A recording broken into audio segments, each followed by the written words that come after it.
अस्सलाम वालेकुम। आज हम एक ऐसे हौलनाक केस पर बात करने जा रहे हैं जिसने कराची समेत पूरे पाकिस्तान को हिला कर रख दिया है।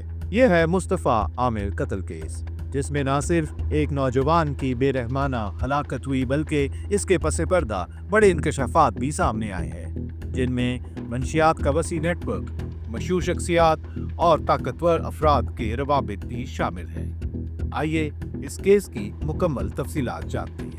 6 जनवरी 2025 को 23 साला मुस्तफ़ा आमिर, जो कराची के डिफेंस के रिहायशी थे, अचानक लापता हो गए। उनके अहल खाना ने इब्तदाई तौर पर अगवा का खदशा जाहिर किया और पुलिस को रिपोर्ट दर्ज करवाई, लेकिन ये मामला जल्द ही एक खौफनाक कत्ल केस में तब्दील हो गया। 25 जनवरी को मुस्तफ़ा के अहल खाना को एक अमरीकी नंबर से कॉल मौसूल हुई, जिसमें अगवाकारों ने 2 करोड़ रुपए तावान का मुतालबा किया और इसके बाद पुलिस ने तफ्तीश का दायरा वसी किया। 8 फरवरी को कराची के डिफेंस इलाके में एक मकान पर छापा मारा गया, जो कि मुस्तफ़ा के करीबी दोस्त अरमगान की मलकियत था। छापे के दौरान मज़ामत की गई और मुल्जिमान ने फायरिंग कर दी, जिससे 2 पुलिस एहलकार शदीद जख्मी हो गए।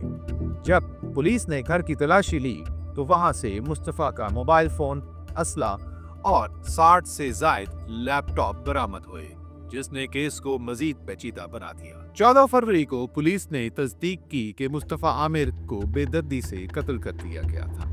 तफ्तीश के दौरान अरमगान के साथी शेराज बुखारी ने एतराफ़ किया कि मुस्तफ़ा को तशद्दुद का निशाना बनाया गया।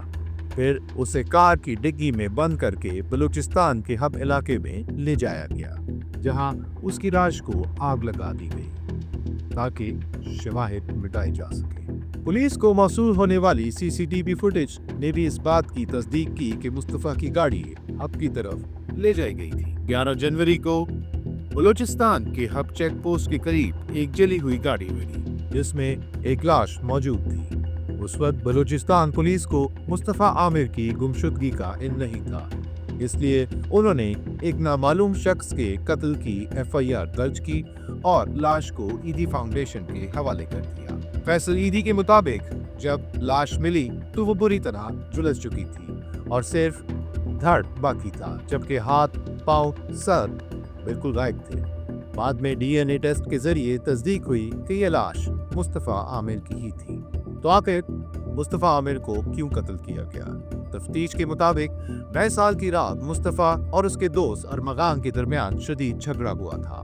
मुस्तफ़ा की वालदा ने यह भी दावा किया कि इस केस में एक खातून का भी अहम किरदार रहा है, जो मुस्तफ़ा के साथ 4 साल से ताल्लुक में थी और कत्ल के बाद अमेरिका फरार हो गई। पुलिस इंटरपोल के जरिए इस खातून की वापसी के लिए काम कर रही है, लेकिन ये केस उस वक्त मजीद पेचीदा हो गया जब तफ्तीश के दौरान मारूफ अदाकार साजिद हसन के बेटे साहिर हसन को गिरफ्तार किया गया। साहिर ने एतराफ़ किया कि वो स्नैपचैट के जरिए मनशियात फरोख्त करता था और हर हफ्ते तकरीबन 15 लाख रुपए कमाता था। SSP शुएब मेमन के मुताबिक कराची में 2 बड़े मनशियात के गिरोह काम कर रहे हैं। एक गिरोह कैलिफोर्निया से गैर कानूनी तौर पर मनशियात स्मगल करता है, जबकि दूसरा ईरानी चर्स फरोख्त करता है। साहिर हसन और दीगर की गिरफ्तारी के बाद कराची में चर्स की फरोख्त में 50% कमी आई है। इस केस की नाकस तफ्तीश पर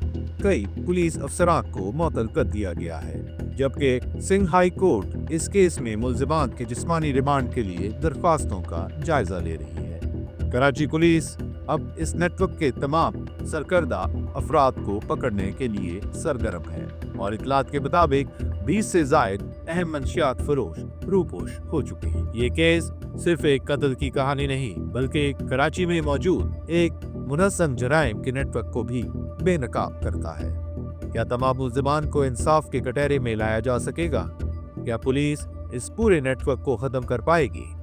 हम आपको इस केस के मजीद अपडेट्स देते रहेंगे। अगर आप चाहते हैं ऐसी मजीद तफसीलात आप तक पहुंचती रहें तो हमारे चैनल को सब्सक्राइब कीजिए, वीडियो को लाइक करें और कमेंट्स में अपनी राय का इजहार करें। इसी के साथ अपने मेज़बान इमरान खुसर को इजाज़त दीजिए। अल्लाह हाफ़िज़।